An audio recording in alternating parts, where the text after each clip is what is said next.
La Fundación de Culturas Indígenas Caucay y la Confederación del Pueblo Cayambi, darles la cordial bienvenida al sexto seminario de la Escuela de Formación. Este día vamos a tratar el tema sobre la Declaración Universal de los Derechos Humanos. Como ponente nos acompaña el doctor Pablo de la Vega. Su formación académica es abogado y periodista. Actualmente ocupa diversos cargos, entre ellos coordinador del Centro de Documentación en Derechos Humanos Segundo Montes Mozo, miembro del Consejo Consultivo de la Defensoría del Pueblo para la Movilidad Humana, expertos en tema de derecho y defensa de los niños. Así también es facilitador e instructor en talleres, seminarios de capacitación y formación en diversas instituciones públicas y organizaciones de la sociedad civil y del movimiento indígena. Un compañero que desde la academia siempre ha estado acompañando las luchas de las clases sociales. Compañeros, a todos los participantes darles la cordial bienvenida e invitarles a que todo el conocimiento que el doctor Pablo nos va a compartir pues podamos replicar en cada uno de nuestros espacios y podamos también así ser un ente de apoyo para nuestras comunidades y organizaciones dentro del territorio Cayambi y también fuera del territorio. Bienvenidos y bienvenidas, compañeros y compañeras.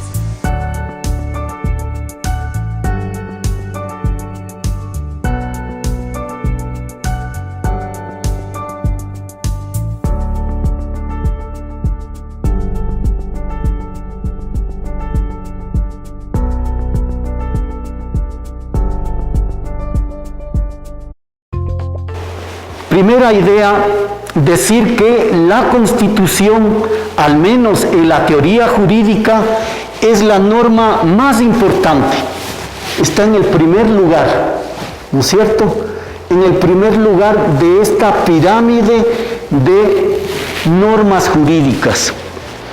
Si hay aquí algún amigo, amiga, algún compañero o compañera que haya estudiado Derecho o está estudiando Derecho, la famosa pirámide de Kelsen, ¿no es cierto?, que nos enseñan en el primer año, nos enseñan de que existe esta pirámide jurídica de jerarquías. Entonces, yo siempre les recuerdo que en el primer lugar está la Constitución de la República, pero debido a que alrededor de 90 artículos de esta Constitución tiene 444 artículos, pero 94 artículos están destinados exclusivamente a un amplio catálogo de derechos humanos, 94 artículos. En esos 94 artículos iniciales dice que todos los tratados internacionales de derechos humanos tienen el mismo rango, la misma importancia que la Constitución. Entonces, todas las normas internacionales tienen el mismo nivel, la misma importancia que la Constitución. Y luego vienen las otras leyes, ¿no? Las leyes orgánicas. ¿Alguien sabe el nombre de alguna ley orgánica? ¿Algún compañero? ¿Alguna compañera? La ley orgánica de educación superior, pues. La ley orgánica de educación superior, ley orgánica, esa palabrita. El COTAD, ¿qué significa COTAD? El Código Orgánico de Organización Territorial, Código Orgánico de Organización Territorial, ¿no es cierto? ¿Alguna otra ley orgánica, se acuerdan? Puede ser el Código Orgánico Integral Penal. El COIP, ¿no es cierto? El Código Orgánico Integral Penal, ¿no es cierto? La Ley Orgánica de Recursos Hídricos, por ejemplo, en fin. Y esta palabrita orgánica en las leyes se utiliza para señalar que esa ley habla de derechos, algún tipo de derecho. La Ley Orgánica de Recursos Hídricos habla del derecho al agua, ¿no es cierto? Pero luego vienen las leyes ordinarias, que están como en un tercer nivel. El nombre de una ley ordinaria, la ley de inquilinato. Otra ley ordinaria, la ley de cheques. Otra ley ordinaria, no sé, las leyes de tránsito, digamos, ¿no es cierto? No incluyen este término especial orgánica, son leyes ordinarias. La ley de cheques, ¿no es cierto?, por ejemplo. Luego vienen las normas y ordenanzas distritales.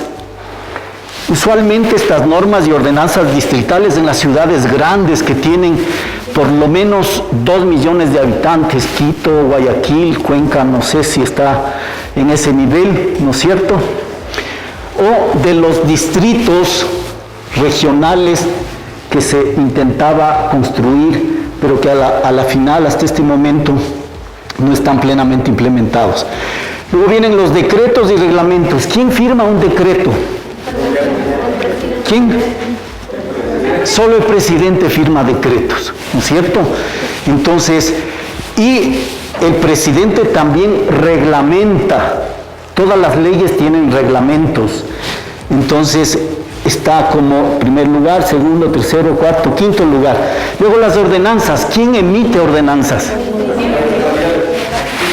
Emiten los gobiernos autónomos descentralizados municipales, los municipios, ¿no es cierto?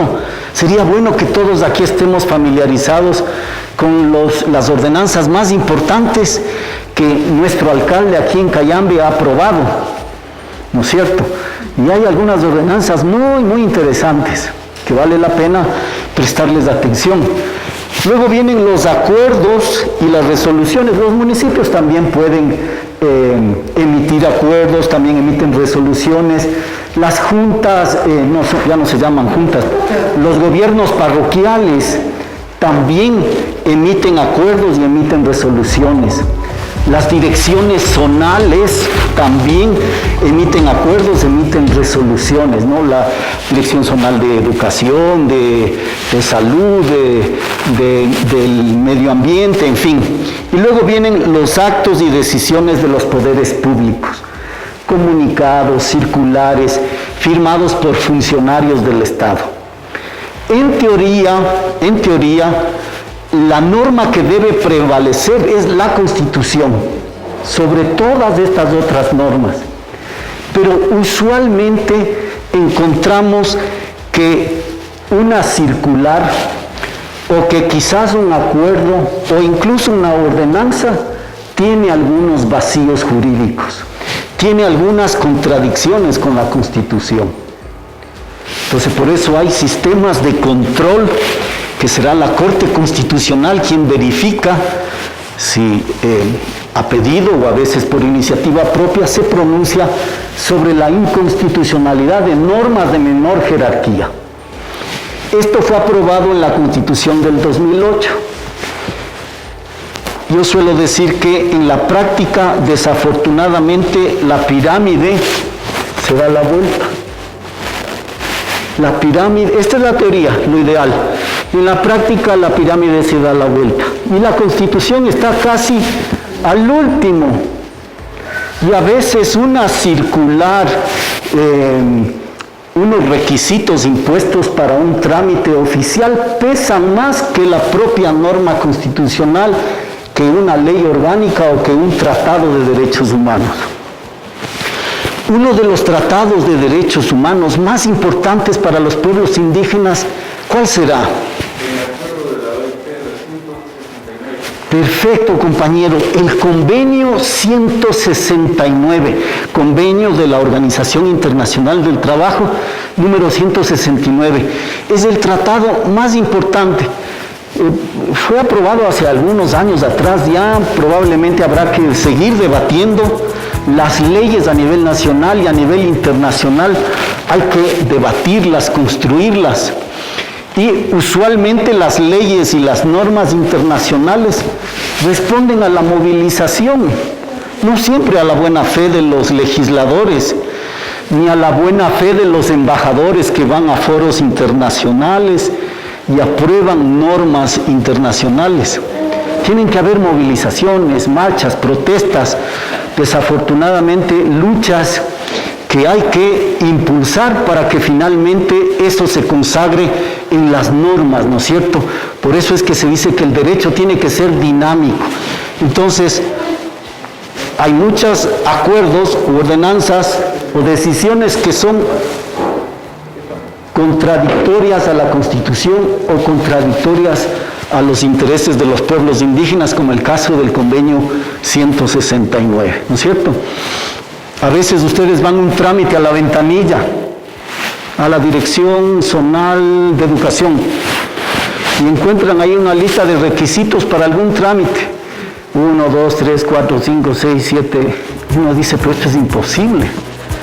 Se supone en teoría que un derecho tiene que ejercerse o tiene inmediata aplicación, tiene preeminencia sobre normas secundarias.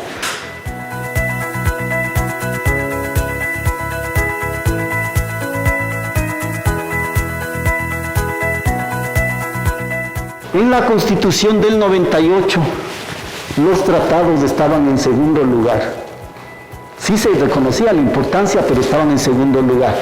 Luego las leyes orgánicas, las ordinarias, decretos, leyes. Ahí les llamaban decretos, leyes. Y acá más bien simplemente se menciona solo decretos en la Constitución. ¿Cuál sería la diferencia? Que un presidente, bajo la Constitución del 98, podía emitir un decreto ley sin que eso pase por la Asamblea, sin que eso pase por el Congreso Nacional, como se llamaba en esa época. Las leyes son normas que tienen que debatirse y aprobarse en un Congreso, en una Asamblea. Pero en el momento en que el Ejecutivo tiene además ese poder de emitir decretos, leyes, esa democracia ya está un poco patoja, ¿no es cierto? Pero bueno, este era el esquema del 98, ordenanzas, reglamentos y actos. Algo se avanzó.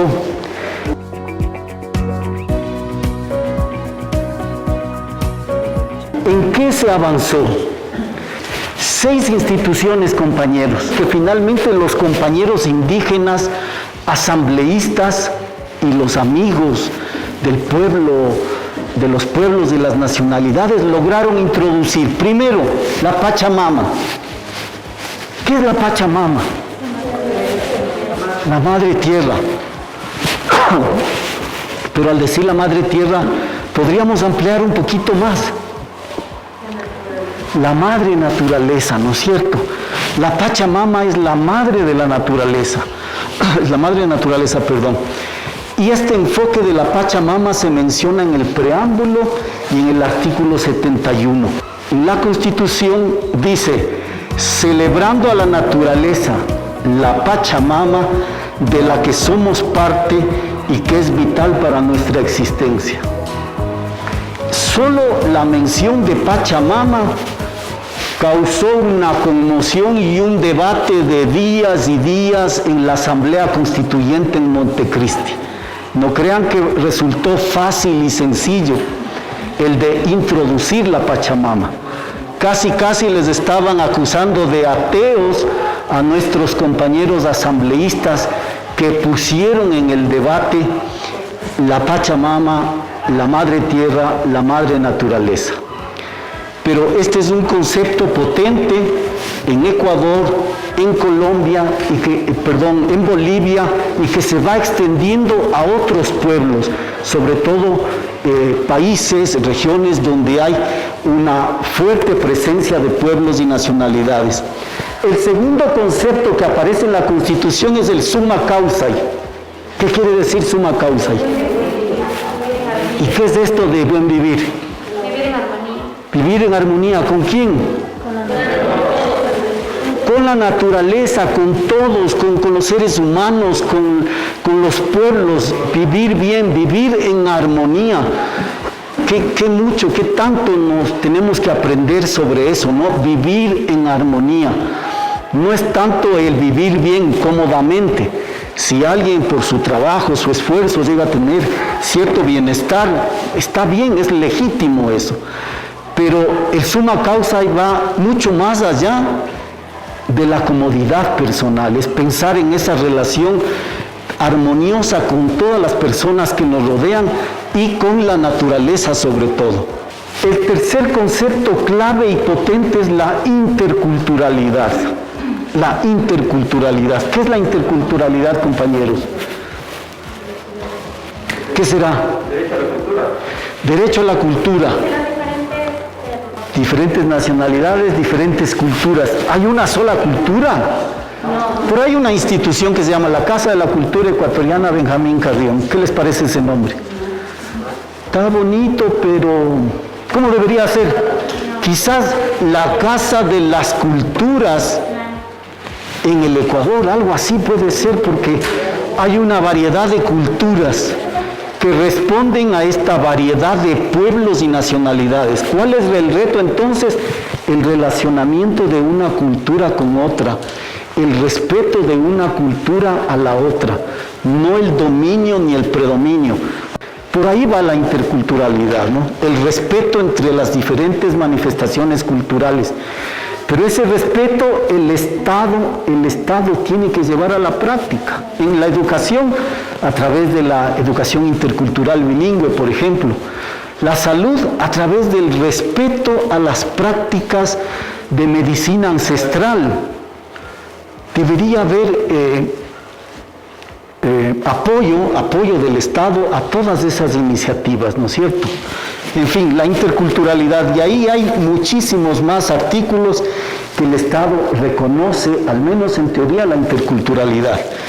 El cuarto, la plurinacionalidad, y aquí viene el desafío mayor. A mi juicio, este es el mayor desafío que tenemos.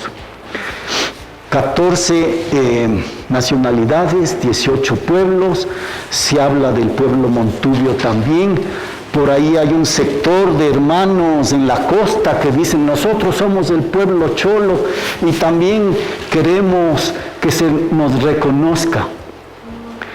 Cuando hablamos de pueblos y nacionalidades, hay por lo menos un factor importantísimo que hay que evidenciar, que es la ancestralidad.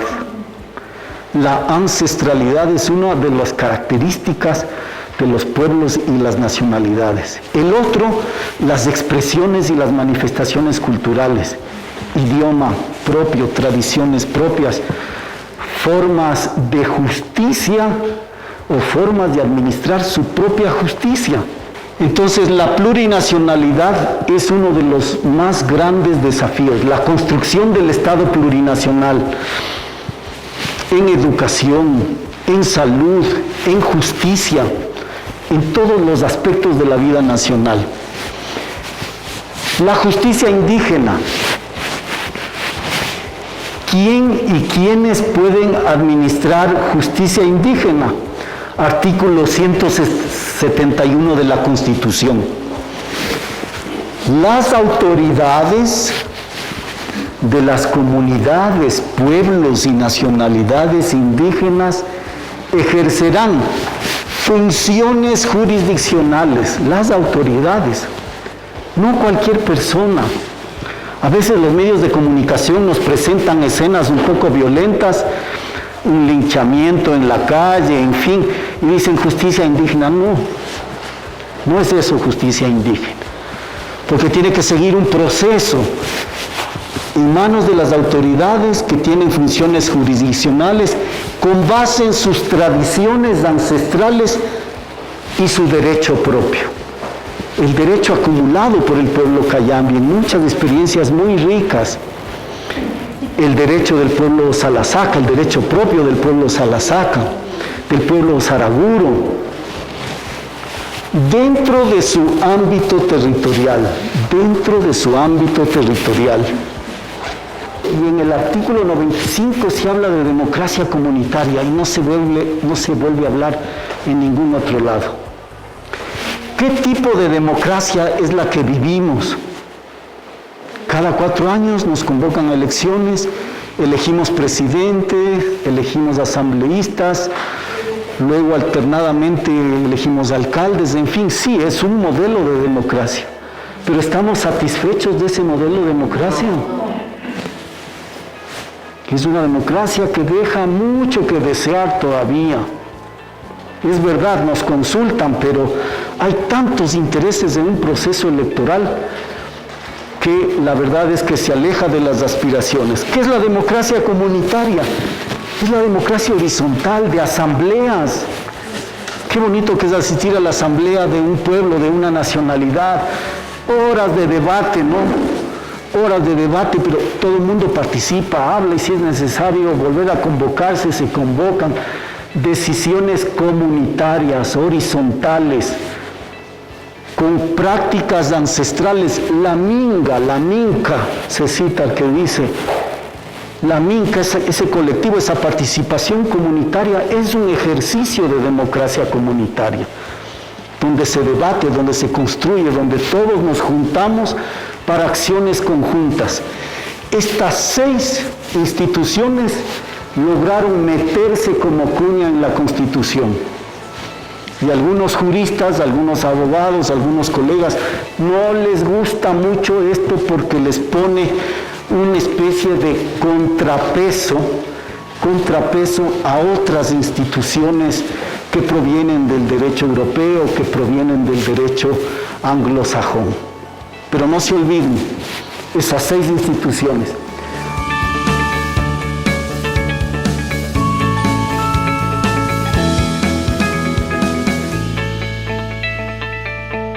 Ahora, la nueva Constitución nos ofrece un amplio catálogo de derechos.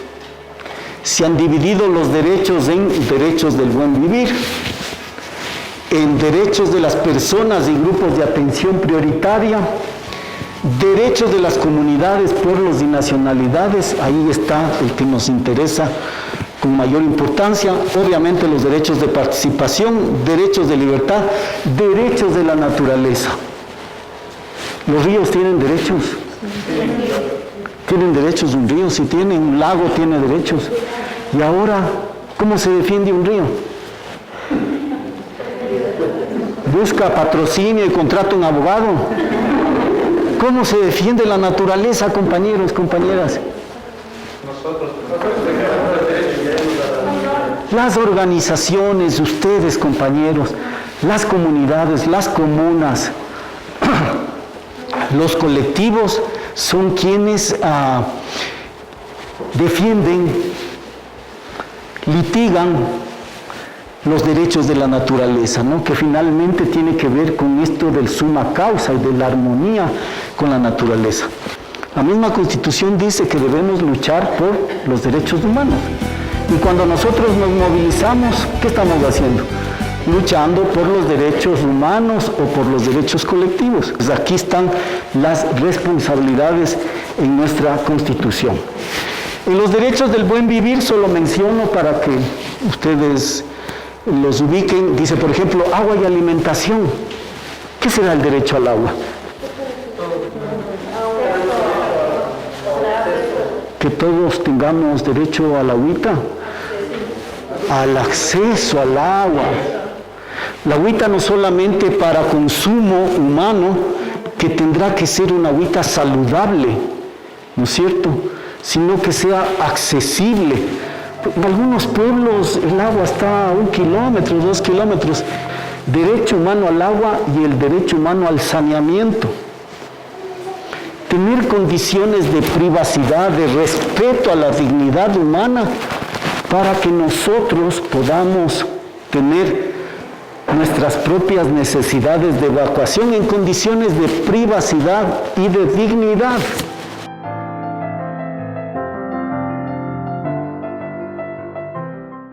Lo más importante en una cultura es el idioma. El pueblo que olvida su idioma es un pueblo que se está autoeliminando. Hay que luchar por preservar el idioma a través del sistema educativo oficial, a través de formas alternativas de enseñanza a los niños, preservar el uso del idioma y sentirnos orgullosos de que hablamos un idioma indígena. La educación. Puede ser que los shuar tengan algún sistema de educación propio de los shuar, es posible, alguna práctica ancestral en aspectos educativos en la casa que educan de determinada manera a sus niños, pero por ahí dijeron algo especial. Territorio. Esa es una de las características importantísimas de cada pueblo. El pueblo shuar tiene su territorio. Hay pueblos que están luchando por su territorialidad. Los épera, que están en Esmeraldas, no han recibido una adjudicación del Estado. El Estado tiene que adjudicarles unos cuantos cientos o miles de hectáreas. ustedes son pueblos ancestrales, les hemos reconocido como pueblo ancestral, el Estado les adjudica un territorio, este es su territorio, reconoce que este pueblo ha vivido aquí durante 100, 200, 300, 400 años o mucho más.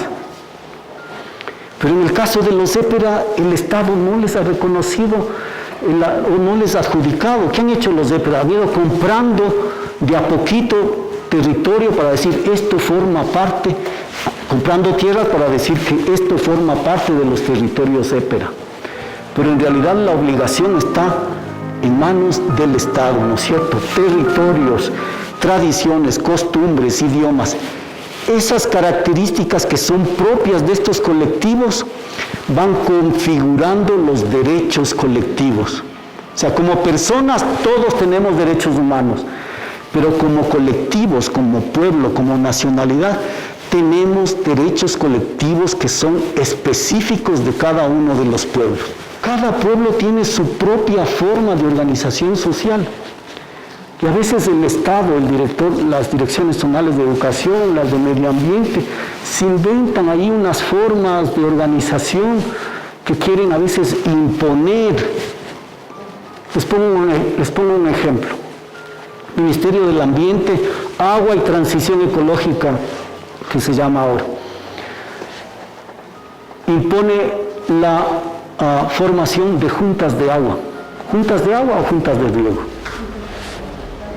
Cuando las propias comunas, comunidades, los propios consejos de gobierno podrían asumir a través de sus dirigentes de recursos naturales, dirigentes de biodiversidad, hay dirigentes de territorio, los propios dirigentes podrían asumir esas competencias. ¿Para qué crear una junta de agua si el Consejo de Gobierno podría asumir esa competencia?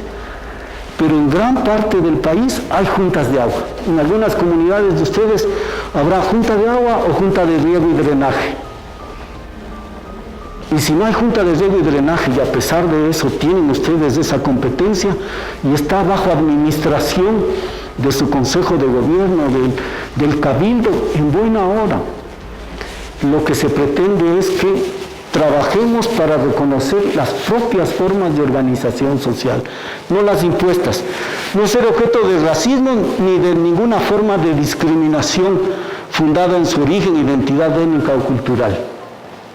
Conservar la propiedad imprescriptible de sus tierras comunitarias, imprescriptible, nadie puede quitar ni se acaba, ni es que las adjudicaciones o los territorios ancestrales duran 30, 40 o 50 años, es imprescriptible, indefinidamente mientras ese pueblo exista. Entonces, ese derecho colectivo obviamente va en beneficio de un pueblo y de una nacionalidad. Mantener la posesión de las tierras y territorios ancestrales, mantener la posesión y obtener su adjudicación gratuita. ¿No es cierto lo que les mencionaba? 6. Participar en el uso, usufructo, administración y conservación de los recursos naturales renovables que se hallen en sus tierras. Y este es otro tema de enorme debate.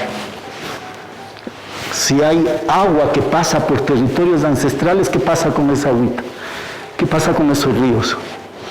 ¿Quién tiene la posibilidad de administrar esa agua? Las comunidades, los pueblos, el cabildo, el consejo de gobierno. Algunos permisos tal vez, de hecho, habrá que solicitar los trámites ante el Ministerio del Ambiente y el Agua, ¿no? Captación de fuentes de agua, por ejemplo, para no alterar un río, en fin. Cumplir con ciertos requisitos técnicos, pero la gestión y la administración está en manos de los pueblos y las nacionalidades. Que esta consulta previa, libre e informada responda a procesos amplios, democráticos, de debate, que se entregue toda la información técnica a las organizaciones, a las autoridades indígenas. Hay una gama impresionante de derechos, un catálogo muy amplio de derechos que son personales. Todos tenemos, en teoría, acceso a esos derechos. Pero cuando formamos parte de un colectivo, de un pueblo, de una nacionalidad, hay derechos colectivos específicos.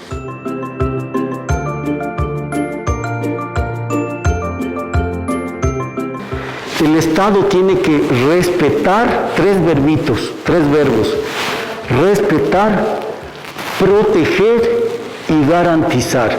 El Estado respeta los derechos humanos, protege los derechos humanos, garantiza los derechos humanos. Y el Estado no siempre cumple eso. El Estado incumple sus propias obligaciones y viola los derechos humanos. ¿A través de quién?